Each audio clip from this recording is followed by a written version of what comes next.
যুবক লিখছে 8 বছর প্রেম করিলাম, 8 বছরে আমি আর ও কোনোদিন কারো কোনো ভুল দেখি নাই। গভীর প্রেম, গভীর রিলেশন লিখছে, রিলেশন ইংরেজি মারছে।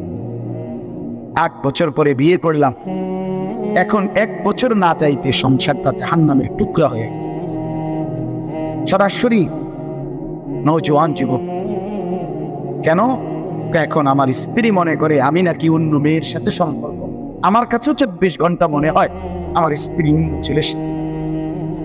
এখন আর কিছুতেই শান্তি লাগছে, কি করব বলেন? এই কষ্ট আপেল 1 কেজি খাইলে সারে না? কথা কর না কেন? বলো না বন্ধু, এই প্যারেশানিটা মালটা খাইয়া আপেল খাইয়া যাবো কেন? কি পরিমাণ মুসিবত এটা! আমার যুবক ভাই, হাত জোর করে আমি এতগুলো মুরব্বীর সামনে হিম্মত করে বলছি, তোমাদের ভালোর জন্য খোলামেলা বলছি। আল্লাহ তাআলা যেই চাহিদা আল্লাহ দিয়েছেন, খোদার কসম আমি প্রত্যেক দিন বলি, সেই চাহিদা পূরণেরও হালাল ব্যবস্থা আল্লাহ রেখেছেন। এই যে আমাদের যে তৃষ্ণা, আমরা পানির তৃষ্ণা হয় না, এটা একটা চাহিদা, মানে তৃষ্ণা, পানির চাহিদা। এটা দাম দিছে কি? চাহিদাটা আসছে কার থেকে? তো এটা পূরণের জন্য হালাল পানি আল্লাহ ব্যবস্থা রেখেছে। আমাদের যে ক্ষুধার চাহিদা, এটা কে দিছে? তো এটা পূরণের জন্য হালাল খাবার, রিজিক আল্লাহ তাআলা ব্যবস্থা রাখছে কিনা? ঠিক অবিকল আমাদের ভিতরের যে শাহওয়াত, লজ্জাস্থানের যে চাহিদা, কামনা বাসনা আমার ভিতরে যে তৈরি হয়, এটা আল্লাহ প্রদত্ত চাই।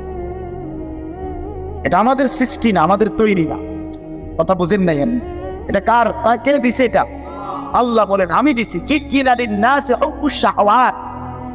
শাহওয়াত আমার দেওয়া।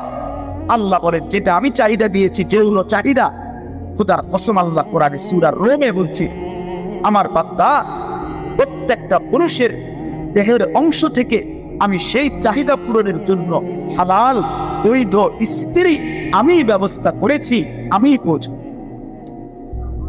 লিতাসকুনু ইলাইহা, আমার পক্ষ থেকে বৈধ হালাল স্ত্রী যখন গ্রহণ করবা, তখন সেই স্ত্রী তোমাকে প্রশান্তিতে ভরে দেবে। ওয়াজআলা বাইনাকুম মাওয়াদ্দাতাম ওয়া রাহমা, আল্লাহ বলে আর স্বামী স্ত্রীর মধ্যে হালাল হলে, বৈধ হলে, আমি আল্লাহ ভালোবাসা এবং মহব্বত, দয়া মায়া আমি নিজে দিয়ে দেব।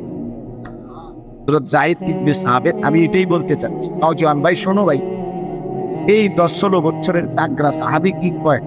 হ্যাঁ, উনি মুচকি হাসি দিয়া বলছে, আমিরুল মুমিনিন আবু বকর সিদ্দিক